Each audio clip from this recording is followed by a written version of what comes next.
SGA and Jokic duel for a second night in a row as they make their final arguments for NBA MVP. The Lakers, Knicks, and Pacers are all trying to navigate the home stretch of the regular season without their stars. And why can't the Miami Heat hold on to a double-digit lead? I'll ask Matt and Hayes that and more today on Locked On NBA.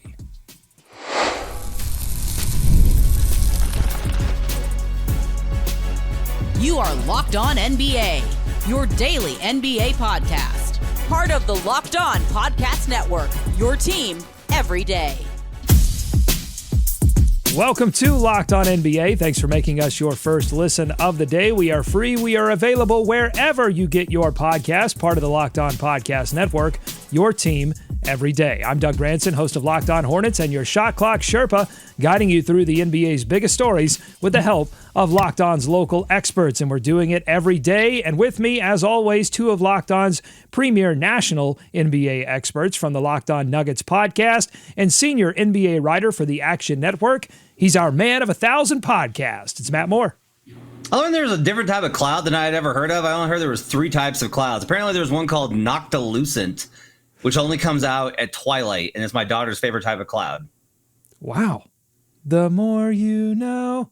And for the Locked On Bulls podcast, he's our Prince of Petty. It's Hayes. You know what? I was luckily this past weekend to just walk down through downtown Chicago. And as much as I do with Chicago sports, this is the show that I got stopped. They're like, hey, you're the guy from Locked On NBA. Whoa! There you go. That's awesome. Thanks for listening. It was me. It was me. I saw Hayes on the street. Okay, let's talk about the game that a lot of people were talking about last night. The Oklahoma City Thunder and Denver Nuggets going into round 2, second night in a row that they faced off. And, of course, a lot of the talk was about Shai Gilgeous-Alexander and Nikola Jokic, the two front runners for MVP, facing off. But it was the Denver Nuggets getting revenge on the Thunder, particularly in the fourth quarter, where the Nuggets offense absolutely took apart the vaunted Thunder defense. Matt, what happened here? How were the Nuggets able to solve something that so many teams haven't been able to solve, which is the Thunder defense?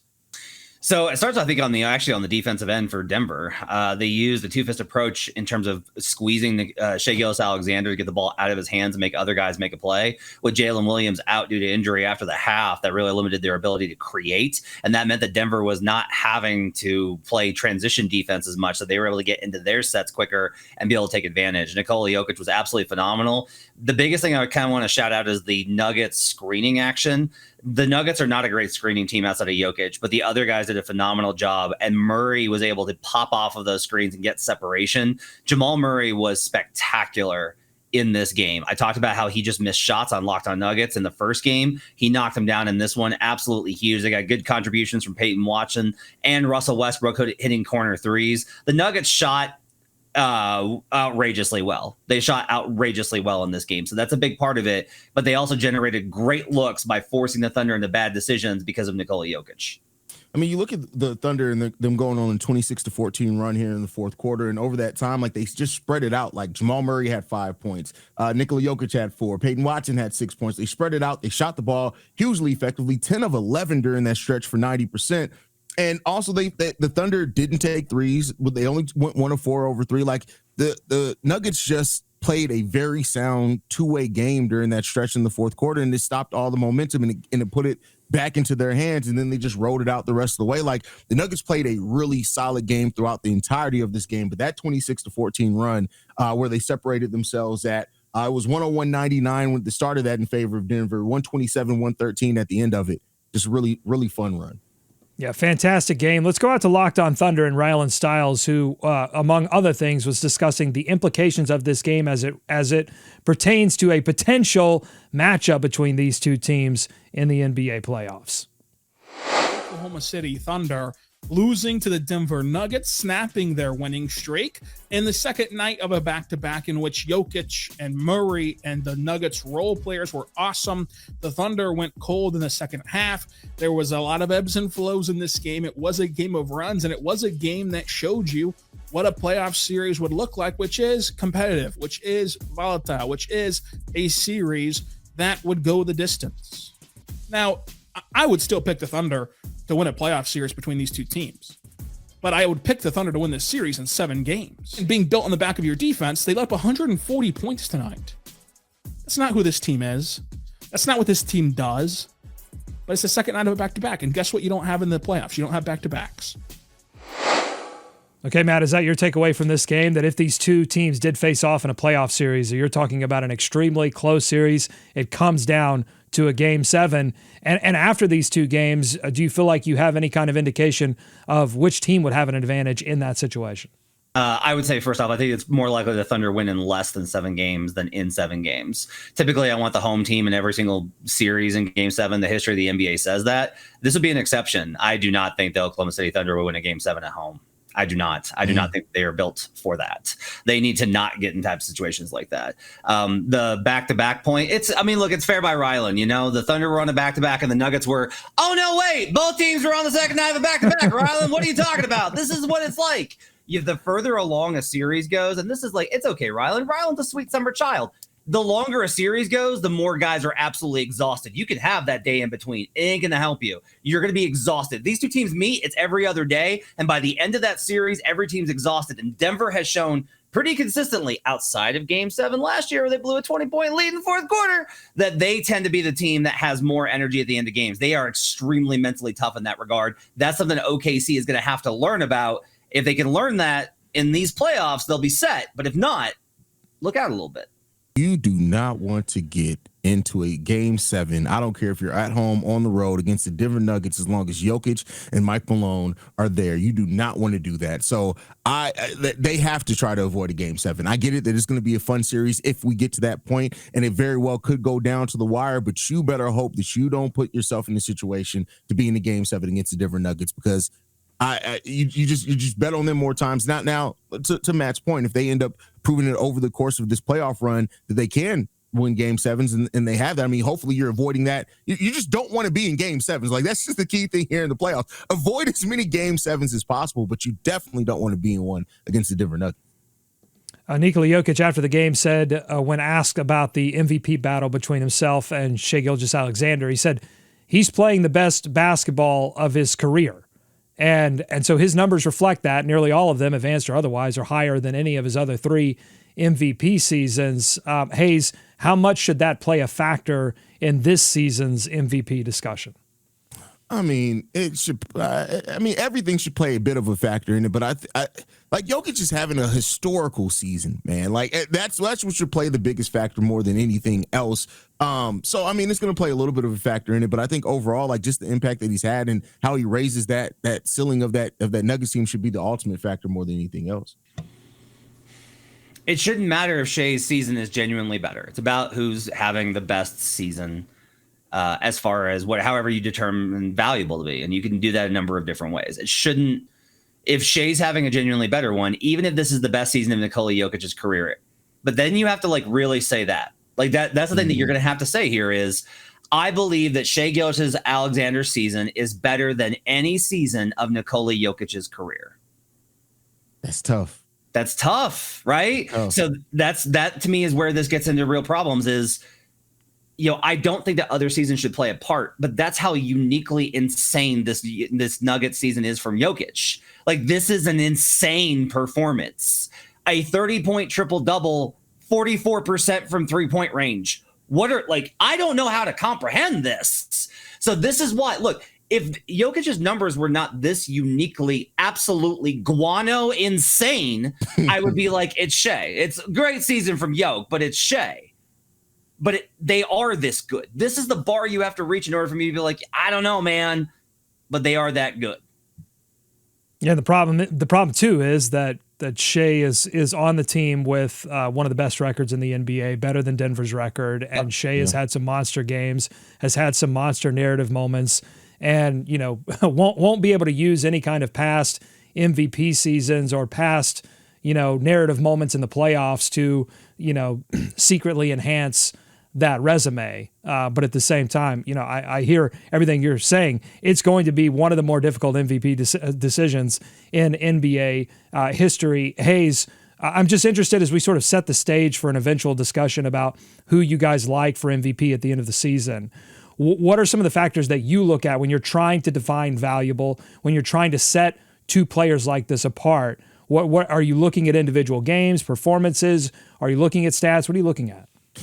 Yes, a combination of everything. Like you look at stats, you look at the big time performances. I think against the upper echelon teams in the league, that's something that could absolutely separate as well. Head-to-head matchups play a little bit of a factor into that, but I think overall, like, you want to see how do these players perform? How do these players perform on the biggest stage possible? And yeah, I think that is, and then as well as like the versatility of the player as well. How do they adapt to different situations and scenarios according to what game plan they're facing from the opposing team? So those are things that I look at and factor in. While Matt thumbs down my head-to-head match. You want me to answer? Yeah. What do you think? I'm a sicko for the MVP. I watched 300 Shai Gilgeous-Alexander possessions this weekend. Just like sat down and just like watched him, just clip by clip. I will watch every foul he grifts. I will watch every steal he creates. I will watch every defensive possession, because I think it's important if you're going to do this that you do it. You could do it two ways. You can either be like, it's an award, people vote on it, it's made up, I don't care. And that's totally understandable. There's lots of stuff in the world I don't care about. I chose to care about this. So I watch every possession. I watch every single possession. I'll watch every one of his and Jokic's, and I'll throw in Giannis because he's been that good. I think it's important for you to get an idea of exactly what these possessions look like. What are the things that they're really good at? What are they not? How is it that Shai draws these fouls? How much of it is grifting and how much of it is just his unstoppability in being able to drive? What are his weaknesses and strengths defensively? How does he face versus when he has to make the cross-court pass to the weak side corner? How efficient and effective is he on that? How on target are the passes? Not just does he get the ball there. Is it in the shooter's pocket or does it go low?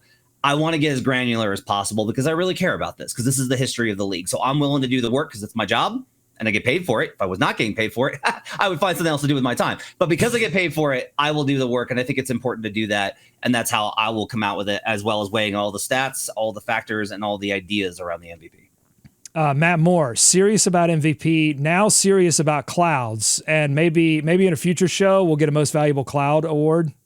Would you say I'm very serious about clouds? I knew you were going there, and I'm jealous that I didn't get there first, to be perfectly honest.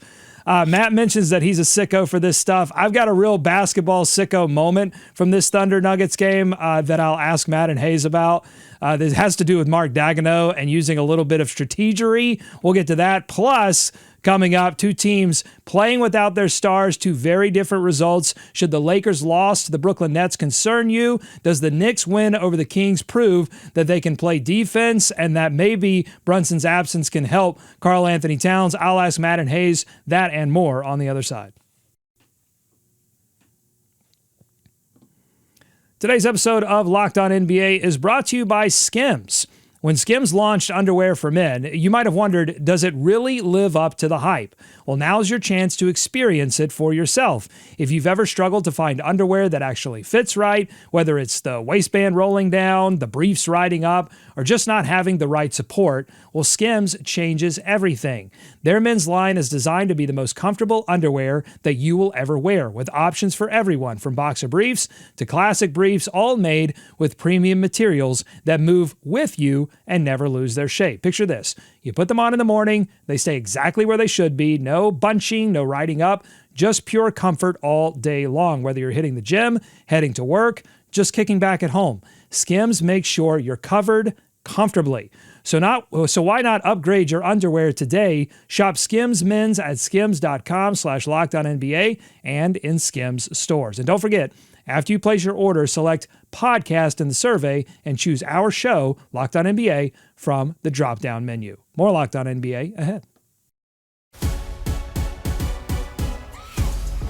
Thanks for making Locked On NBA your first listen every day. One quick sicko thing from this great matchup between the Thunder and the Nuggets. Thunder coach Mark Daigneault used Dillon Jones as a permanent sub to try and force the referees to slow the Nuggets' inbound pace on out-of-bounds plays. He was asked about this after the game. He explained himself. When I say permanent sub, I mean he put Dillon Jones on the sideline, didn't sub him into the game, but just was trying to force the referees to slow the Nuggets' inbound pace. And eventually the refs gave him some delay of games for this. Matt, are you cool with these shenanigans from Mark Daigneault? I love it. It's so great. I love stuff like this. Look, this is like Bill Belichick and whatever nonsense that he used to pull, I forget, that the Jets then turned around and used on him. I love stuff like this. It's game craft. Okay, it's using the mechanisms that are at your disposal to try and get a tactical advantage. Jokic is so phenomenal at taking the ball out after a score to try and negate that advantage so that they're going up against a non-set defense. It's a small thing that really winds up impacting the game in a huge way. He is always demanding the ball from the officials. Let's go, because he's trying to get ahead of the set defense. Dagnall going to this, and I like that the officials were like, all right, I'll let you do it a few times, but now we're going to give you a delay of game warning. That's how it should be. It's not going to be a long-term effectiveness thing, but I thought it was really like, that's a small thing that Dags is doing to try and help his team win against an elite player, and I love stuff like that. As the Prince of Petty, I love it because you got to do little petty stuff like this from time to time. Like this is just a little the gamesmanship that you love to see from coaches from time to time. It's kind of like the opposite of a push tush. You're just they were trying to urgency, get in the end zone. Mark's saying no, let's just slow things down a little bit. All right, let us know what you think on YouTube, youtube.com/@LockedOnNBA. Let's move on to two teams without their stars, two different results last night. We'll start with the Lakers, who faced their first test without LeBron James, who is out with a groin injury, and they failed to beat the Brooklyn Nets. Bad loss, lots of injuries for the Lakers. Always interesting to see how a head coach reacts after a loss like this. Let's go to Locked On Lakers, who recaps Redick's response. Kind of lit into them as ferociously and as critically as he has really all year. He was extraordinarily critical of their execution, of their attention to detail. He said that this was a game of very low communication. And for what it's worth, Luka agreed afterward and said he needed to do a better job. It's also an area where you are reminded of LeBron's absence because nobody on this team communicates better, more clearly, more confidently than LeBron. I mean, Luka, Reeves, these other guys, they're smart players. DFS is known to be super talkative on the floor. Hell, even Trey Jemison talks a lot on the floor. But nobody on this team is a better communicator than LeBron. He was missed, I think, in that specific way tonight. All right, Hayes, your thoughts on Redick's post-game press conference lighting into this injured Lakers team, and what should their goals be? What should they be trying to learn in this period, these couple of weeks perhaps, that LeBron James is going to be away from the team recovering from this injury? Listen, as a coach, it's your job to try to motivate your team in any way possible. That is a motivation tactic as well as that he's right to do so. They lost every quarter to the Brooklyn Nets except the first quarter. Like, that's a problem. Like the Lakers, even minus LeBron, have so much more talent than that Brooklyn Nets team. They should not have been outperformed in the way that they were in three quarters. Like 1, 2, okay, we'll give you that. But 3 quarters, you get outperformed by the Brooklyn Nets? No, he was absolutely right to light into his team. Now, as far as what do they need to learn, I think they just need to learn how to step up and play as a team, which they've done for the most part. Like, you're going to go through your adversity. You need to go through adversity. It's called growing pains for a reason. This is just some adversity that they can face, and they can take these lessons and learn it and help them be more ready and more geared up for a playoff run. Yesterday, I talked about the on-off splits for the Lakers with Jackson Hayes and Rui Hachimura, and guess what? No Jackson Hayes, and they get absolutely clacked in this one. And to me, that's not any sort of that's not a coincidence. When they get Rui, Dorian Finney-Smith, and Jackson Hayes back, they're going to be fine. I'm not surprised that this happened. Now, what I am surprised about, on Saturday, they tried going with Jared Vanderbilt at center, who, by the way, I want to mention, Locked On Lakers talked about how impactful Jared Vanderbilt is defensively. It's been a disaster when Vando's been on the floor defensively. They are 20 points worse on defensively since he got back. So maybe settle down there a little bit on him being the next Dennis Rodman, Andy Kamenetsky. He started Alex Len in this game, and that's against Nick Claxton. Now, Claxton didn't have a really great game, but that was actually kind of a mismatch. And the bigger problem was that when the Nets went to the bench with Noah Clowney, who I love, Noah Clowney's really good, they had Trey Jamison on the floor. That's not going to work out. They had Vando on the floor. That's not going to work out. Those are bad matchups. So in part, I actually think that JJ kind of overthought himself a little bit in this game and got a little bit out of whack with the rotations. But it's hard to blame him with how many injuries they have. It's not we make this into LeBron. It's not LeBron. Get over it. LeBron's had some bad games this season. Yes, he's on a good stretch. It's more about them missing LeBron and Jackson Hayes and Rui Hachimura and Dorian Finney-Smith. That, I think, is why they lost this game. All right, let's flip it over to the Knicks, who got their first win since Jalen Brunson sprained his ankle, 133-104 over the Sacramento Kings in Sacramento. For Locked On Knicks, this was more about finding some of their defensive edge than trying to replace what they don't have in Brunson's offense. And it's also about them trying to find a different way to play without Jalen Brunson. Let's go to Locked On Lakers for more on that. I don't want to ever call an injury like a blessing in disguise or something, and it's definitely not. Like, I'd much rather have Brunson on the floor right now, but I do think that like this game was the first one where they didn't look like they were scrambling in life without Brunson. Like, there were brief times where Brunson had to miss time last year, and it forced the Knicks to play a different way, and I think sort of led to the breakouts of Hart and Dante DiVincenzo in that way. They were kind of forced to approach the game a little differently, embrace ball movement more, be less in that mode of just kind of watching Jalen work. And, I think that that's Tibbs' preferred way of doing things, but maybe this will even wake Tibbs up a little bit of like, this team is just made up of like great cutters, great shooters, guys that need, to be in motion to make things work. Okay, Matt, will Brunson's injury help New York figure out something that will help them possibly avoid a playoff disaster? No, they'll play better defensively. They'll play better. But the problem is the combination of Brunson and Cat. Without that combo on the floor, the Knicks have less actions that you can actually target and get an advantage in. And when the two of them are on the floor together, which they need to be because they're two best offensive players, that makes them vulnerable. OG, Hart, and McHale cannot make up for Jalen and Cat together. But when just one of them is off the floor, they're going to be pretty good. They're going to be pretty good defensively. Thought this was a really bad game from the Kings overall. Zach LaVine in particular, I just thought that was their entire offensive process was wretched in this game, even though LaVine only took 10 shots in this game. I just didn't think that their offensive process was any good in this game. But the Knicks deserve, I think, a lot of credit. And then it shows you kind of what they're capable of when they're closer to last year's identity, but they just can't have that when Brunson and Cat are on the court together. Yeah, I like what the Knicks did defensively today, especially when you only get 20 shots in total from DeMar DeRozan and Zach LaVine. That's crazy. And they went 9 of 20 over that stretch. So, you like to be able to force wing scorers to be able to do that. I think that the identity of the New York Knicks, they can forge a little bit more here and find what they want to do defensively. This felt like more of a Tom Thibodeau type game. They still are missing some defensively than what you would expect from a Tom Thibodeau coach team, but overall, I think that they found really good balance, which is going to be a key here without them having Jalen Brunson, and hopefully they can get a little bit more wins and not fall down those Eastern Conference standings. How about 8 fast break points for the Kings last night? That's crazy. Great transition defense by the Knicks just to not let them get easy stuff ever. And that's what they're capable of, I think, when they get back to that identity.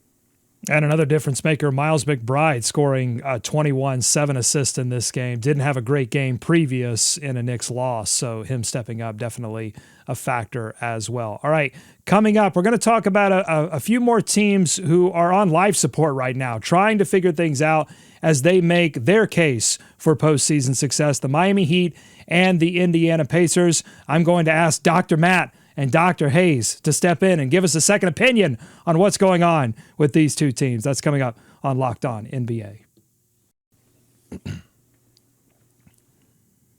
Today's episode of Locked On NBA is brought to you by Wayfair. We are well past the holidays and on the doorstep of spring cleaning. And there's nothing like giving your home a little TLC. Decluttering, refreshing your space, it can make a world of difference as you settle back into your routine. Whether you're tidying up, clearing out, or just looking to give your home a fresh new look for the year, Wayfair has everything you need, and it's all within your budget. I used Wayfair to design my entire nursery for our newborn. They have a massive selection, and it made it easy to find pieces that fit my family style perfectly. And the best part, they have free, hassle-free delivery even on the bigger items. Plus, their site is super user-friendly, and I had everything that I wanted in no time. Now, it's time to find a comfortable chair that I can watch the rest of the NBA season in, and I'll be using Wayfair to help me find the perfect one. Give your home the refresh it needs with Wayfair. Head to wayfair.com right now. That's WAYFAIR.com. Wayfair, every style, every home. More Locked On NBA ahead. Thanks again for making Locked On NBA your first listen every day. There are a couple of teams right now that are on life support as they try to keep their postseason hopes alive. And I have two co-hosts who have PhDs in diagnosing bad basketball, Dr. Matt and Dr. Hayes. Let's start with the Miami Heat. We haven't checked in with them much since the Jimmy Butler saga ended. Things have not been going very well. They have lost a league-high 11 games this season when leading after 3 quarters.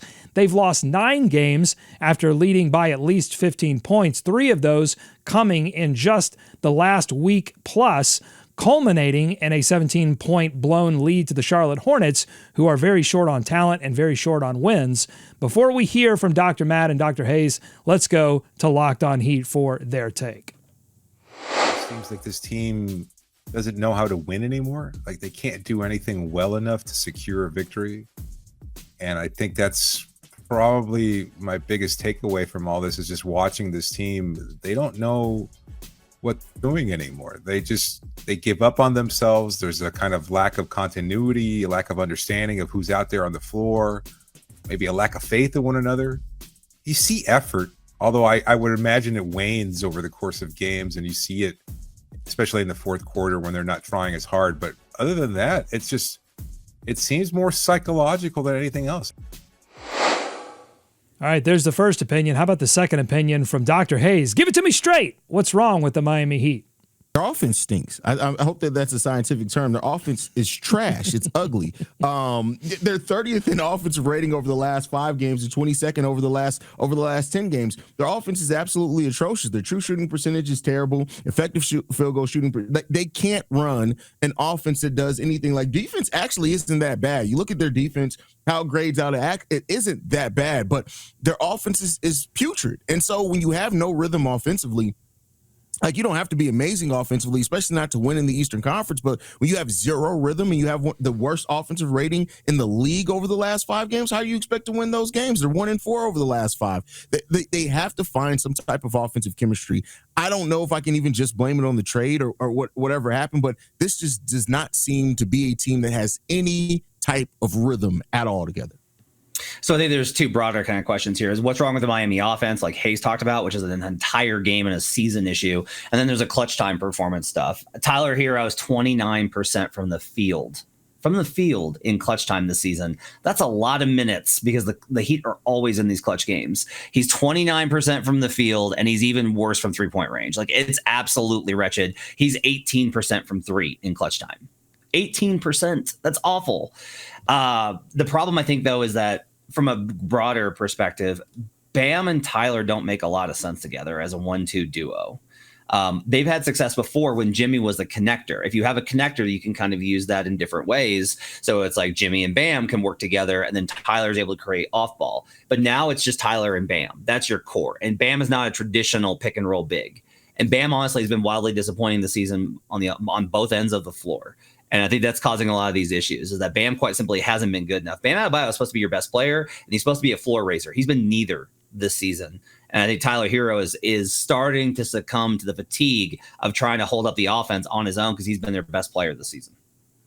So I don't think anyone viewed the acquisition of Andrew Wiggins via the Jimmy Butler trade as some like world-changing event for the Miami Heat. But why hasn't he been able to impact things more for the Heat, at least as it relates to them just getting their back broken in fourth quarters?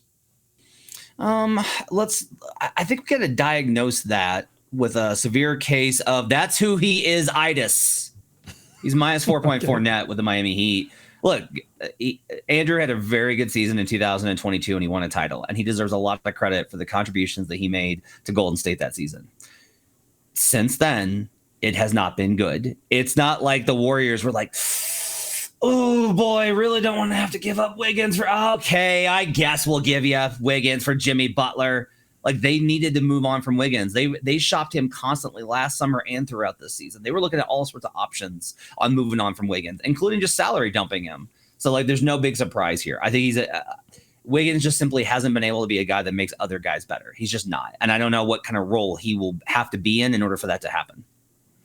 Yeah, so maybe this isn't medical. Maybe it's cosmetic. Certainly the Miami Heat, no stranger to star transplants. I think that's probably at least that's going to be the only diagnosis that Pat Riley, I think, is going to accept at this point. They're going to be waiting on that donor line a while, I think.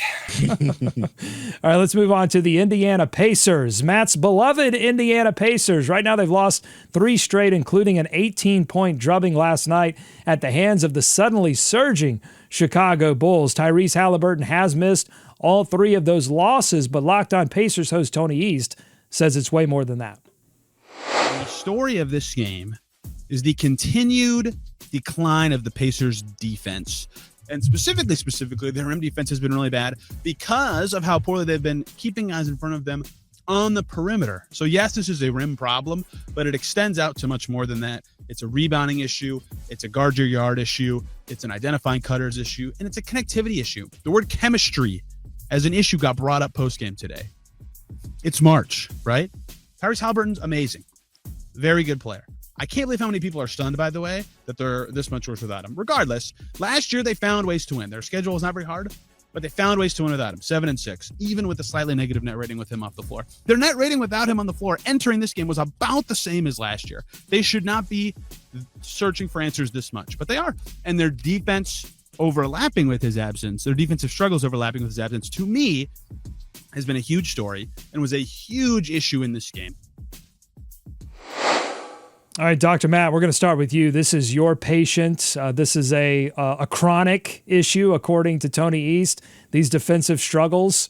What say you? What's wrong with the Indiana Pacers? Yeah, I mean, I think there's probably some bone structure problems here, and that the bones of the defense are not very good, and they have a hard time kind of dealing with any sort of weight on them.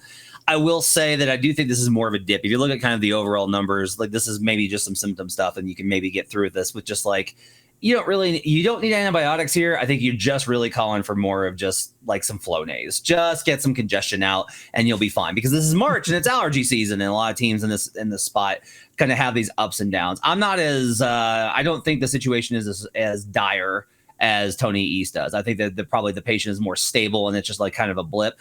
I also think the Tyrese Halliburton helps your offense, which helps you get back and set your defense, but also there's probably a little bit of a laziness setting in with some of these guys as they're at this point in the season. And I think that's actually not a good thing, but I am hopeful that much like they did last year, the guys like Andrew Nembhard and the rest of their guys on the perimeter will be able to step it up and give more resistance on the exterior. Patient outcomes still seem good to me. March should be called the month of Mondays, because I think that's what a lot of teams have. They have a case of the Mondays. That's what this Indiana Pacers team has. It has a case of the Mondays. It is just a dip. They'll be fine, right? And they'll get back to what they need to do, get healthy and all those type of things. They'll be fine by the playoffs. I think this is just a dip for right now in the month of March, and they'll come out on the other side of this more inclined to what we've seen from them before. You got Halliburton out. They haven't been necessarily facing the best competition either. So if you're going to go through any point in time to try to get everybody on the same page, get everybody healthy, this is the time to do it. I think that by the end of March, the Pacers will be right back where we need them to be, or expect them to be, and they'll still be a tough out in the playoffs. Hey, Chicago looked like they had the 10th seed deadlocked. They had it. And then Josh Giddey in this game, he scores 29, 10, and 4. Then he goes down with the ankle injury. How serious is that? How is that going to affect Chicago's ability to make the postseason? I mean, if Josh Giddey does miss some significant time, we got 17 games left on the season.